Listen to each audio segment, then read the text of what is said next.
Audio Jungle.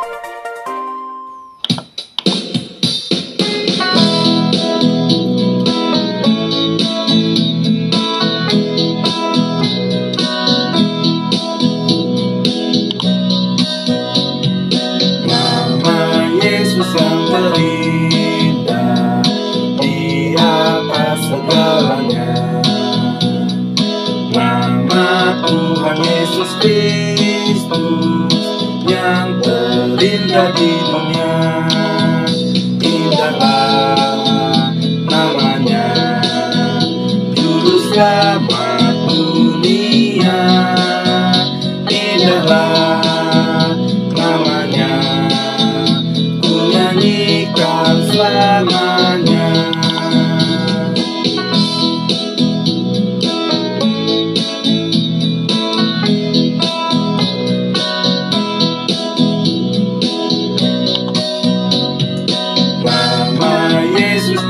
Selamat, aku dibebaskannya.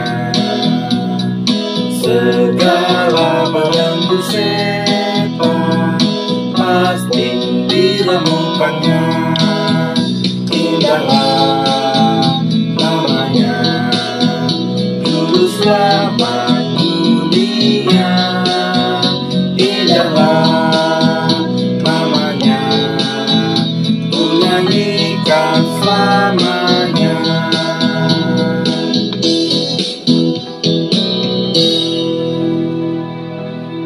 Jemaat HKBP Deltamas yang dikasihi Tuhan, selamat pagi dan salam sukacita. Hari ini kita berjumpa kembali dalam renungan harian HKBP yang mengawali kita menjalani aktivitas sepanjang hari ini. Oleh karena itu, sebelum kita membaca firman Tuhan, marilah kita berdoa. Bapa kami yang bertahta di kerajaan surga, terima kasih atas segala kebaikan, kasih dan penyertaan-Mu selama ini. Kami mau mendengarkan firman-Mu sebagai bekal dalam menjalani hari ini. Curahkanlah Roh Kudus-Mu yang menerangi hati dan pikiran kami. Amin. Jemaat yang dikasihi Tuhan, firman Tuhan pada hari ini, Rabu tanggal 25 April 2025, diambil dari Mazmur 49 ayat 16 yang akan dibacakan dari seorang anak remaja kita. Dipersilahkan. Renungan harian Jumat 25 April 2025 diambil dari Mazmur 49 ayat 16. Dalam bahasa Indonesia dikatakan, "Tetapi Allah akan membebaskan nyawaku dari cengkraman dunia orang mati, sebab Ia akan menarik aku." Selah. Dalam bahasa Batak didok, "Ale agotodiki saitubusoni debata dosian tongani banua torui. Ai jangkononna doau." Selah. Amin. Bapak, Ibu, dan Saudara terkasih di dalam Kristus Yesus, judul perikop Mazmur 49 ini adalah kebahagiaan yang sia-sia, di mana segala ukuran yang disematkan dunia ini kepada manusia, seperti banyaknya harta kekayaan, tingginya pangkat ataupun jabatan, kemasyhuran, dan memiliki pengaruh yang tinggi, hingga kemuliaan duniawi, ini semua adalah sia-sia. Kesemuanya itu hanya memberikan kebahagiaan yang sifatnya sementara, terbatas dan tidak kekal. Manusia cenderung mencari rasa aman dan perlindungan dengan harapan bisa hidup dengan lebih lama. Tetapi harta duniawi tidak dapat memberikan jaminan. Hanya Allah yang mampu membebaskan dan menebus jiwa dari kuasa maut untuk meraih hidup yang kekal. Keamanan yang sejati dan keabadian hanya ditemukan dalam hubungan yang baik dengan Tuhan. Pemazmur mengingatkan kita untuk mengutamakan nilai-nilai rohani yang kekal daripada hal-hal duniawi yang fana. Saya teringat dengan perumpamaan Yesus tentang orang kaya yang bodoh dalam Lukas 12 ayat 16 sampai dengan 21. Diceritakan, adalah seorang yang kaya, tanahnya berlimpah hasilnya. Kemudian ia bertanya dalam hatinya, apakah yang harus aku perbuat sebab aku tidak mempunyai tempat menyimpan hasil tanahku." Lalu dia menjawab, "Aku akan merombak lumbungku dan mendirikan yang lebih besar untuk menyimpan segala gandum dan barang-barangku. Sesudah itu aku akan berkata kepada jiwaku, 'Jiwaku, ada banyak barang padamu yang tertimbun untuk bertahun lamanya. Beristirahatlah, makanlah, minumlah, dan bersenang-senanglah.'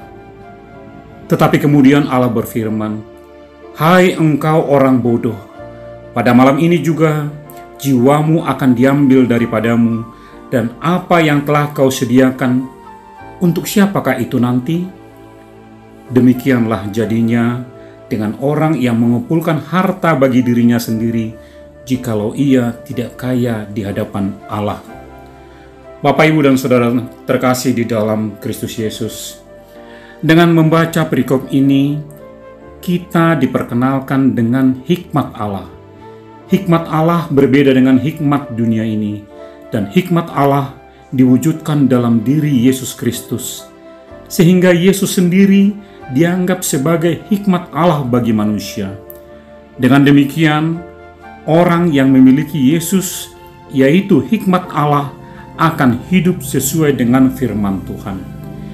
Tindakan dan perkataan Yesus dalam Perjanjian Baru juga dianggap sebagai manifestasi dari hikmat Allah, terutama dalam konteks keselamatan melalui pengorbanannya di kayu salib. Lantas bagaimana dengan orang yang tidak berhikmat? Orang yang tidak berhikmat disebut juga dengan orang yang bodoh, yaitu orang yang diumpamakan membangun rumahnya di atas pasir. Yesus menggunakan perumpamaan ini untuk menggambarkan mereka yang mendengar perkataannya tetapi tidak mempraktikkannya dalam kehidupannya sehari-hari. Ketika hujan badai datang, maka rumah itu pun runtuh seketika, yang melambangkan kegagalan iman dan ketidaktaatan dalam meneladani dan melakukan ajaran Yesus. Orang yang tidak mengikuti ajaran Yesus sama dengan orang yang membangun rumah dengan dasar pondasi yang lemah dan rapuh, sehingga mudah goyah dan tidak tahan menghadapi kesulitan hidup dan berbagai godaan dunia ini. Bapak, Ibu, dan Saudara terkasih di dalam Kristus Yesus, kembali kepada nats renungan hari ini yang mengatakan, "Tetapi Allah akan membebaskan nyawaku dari cengkeraman dunia orang mati, sebab Ia akan menarik aku." Ayat ini merujuk pada iman kita bahwa Allah akan menyelamatkan kita dari kuasa dosa kematian dan alam maut. Itu artinya kita terbebas dari kematian, bahkan dari cengkeraman alam maut, dan Dia akan mengangkat kita menuju kepada kehidupan kekal bersama Allah di sorga, sehingga maut tidak berkuasa lagi.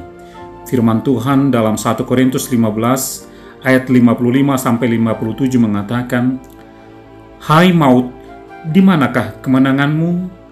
Hai maut, di manakah sengatmu? Sengat maut ialah dosa, dan kuasa dosa ialah hukum Taurat. Tetapi syukur kepada Allah yang telah memberikan kepada kita kemenangan oleh Yesus Kristus Tuhan kita." Lantas apa yang harus kita lakukan untuk memperoleh kasih karunia Allah dalam hidup kita? Di sini saya mengambil 4 poin. Yang pertama, kita memperoleh kasih karunia Allah dengan iman yang teguh dan tidak goyah untuk menerima Yesus sebagai satu-satunya juru selamat hidup kita. Ingatlah lagu "I have decided to follow Jesus, no turning back, no turning back."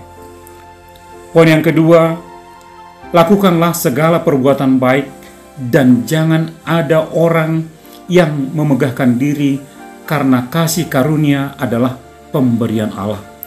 Dalam Efesus 2 ayat 8 dikatakan, "Sebab karena kasih karunia kamu diselamatkan oleh iman.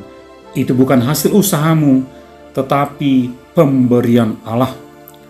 Poin yang ketiga, apa yang harus kita lakukan untuk memperoleh kasih karunia Allah?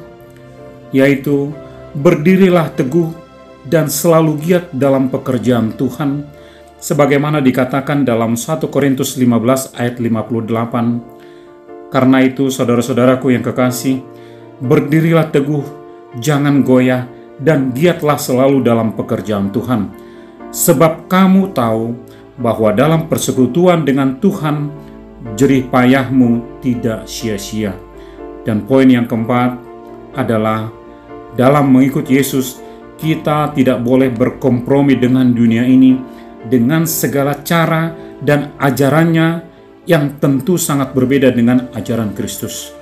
Yesus mengatakan, "Akulah jalan dan kebenaran dan hidup. Tidak ada seorang pun yang datang kepada Bapa kalau tidak melalui Aku." Kita bisa baca dalam Yohanes 14 ayat 6.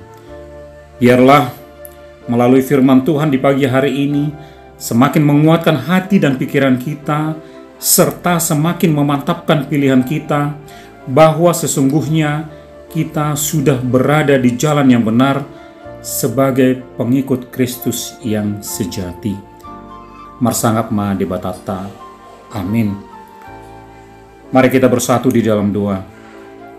Terima kasih Tuhan untuk firman yang sudah kami dengar dan menguatkan kami untuk tetap setia mengikuti jalan-Mu yang benar. Iman kami tidak akan goyah, sekalipun dunia menawarkan segala aneka godaannya. Roh Kudus-Mu yang senantiasa menaungi dan menuntun kami menjalani hidup ini untuk selalu seturut kehendak-Mu. Kami berdoa untuk anak-anak dan orang tua. Berikan kami kekuatan, kesehatan, dan sukacita. Berkati anak-anak kami di dalam sekolah ataupun perkuliahannya, sehingga dapat selesai sesuai waktunya. Anak-anak kami yang sedang mencari pekerjaan ataupun yang sudah mendapatkan pekerjaan, kiranya curahkan kasih dan hikmat-Mu buat mereka menjadi anak-anak terang dan berkenan di hadapan-Mu. Begitu juga kami orang tua, berkati segala pekerjaan dan usaha kami, sehingga mampu mencukupi segala kebutuhan anak-anak kami, dan mereka bisa mandiri di dalam kehidupannya. Juga untuk setiap jemaat yang tetap setia dan berpengharapan merindukan kehadiran seorang anak di tengah keluarga, kami memohon dan mengetuk pintu berkat-Mu ya Tuhan. Kiranya curahkanlah belas pengasihan-Mu bagi mereka, dan berkatilah setiap usaha medis yang mereka tempuh. Kami percaya akan ada waktu Tuhan yang terbaik bagi mereka. Begitu juga buat anak-anak kami yang sudah waktunya berkeluarga. Tuhan, tunjukkanlah jalan dan bukalah pintu hati mereka yang tertutup, dan berikanlah jodoh yang daripada-Mu, sebagaimana Engkau bersabda bahwa tidak baik manusia itu seorang diri, dan akan memberikan penolong baginya. Berdoa juga untuk orang tua yang sedang mempersiapkan pernikahan putra-putrinya. Tuhan, berikan mereka kekuatan dan kesehatan, dan cukupkanlah segala biaya yang mereka perlukan, sehingga dapat melaksanakan acara tersebut dengan baik dan penuh sukacita. Kami juga berdoa untuk Inang Milda Apriana Borudamanik dari Wik Hegar yang pada hari ini genap berulang tahun. Kiranya Tuhan tambahkan umur yang panjang, kesehatan, berkat, kasih dan sukacita sebagai seorang istri, ibu, penolong dan tiang doa dalam keluarga. Dan juga anak kami Esteria Aprian Octavia Borusilain dari Wik Hegar yang juga berulang tahun pada hari ini. Tuhan berikan umur yang panjang, berkat, kasih dan sukacita menjadi seorang anak yang berkenan di hadapan-Mu. Inilah doa dan permohonan kami Bapa, yang kami panjatkan hanya di dalam satu nama, Yesus Kristus Tuhan kami yang hidup. Marilah kita menerima berkat-Nya, anugerah Tuhan kita Yesus Kristus, dan kasih setia dari Allah Bapa, serta persekutuan Roh Kudus. Itulah yang menyertai kita dari dulu, sekarang, dan sampai selama-lamanya. Amin.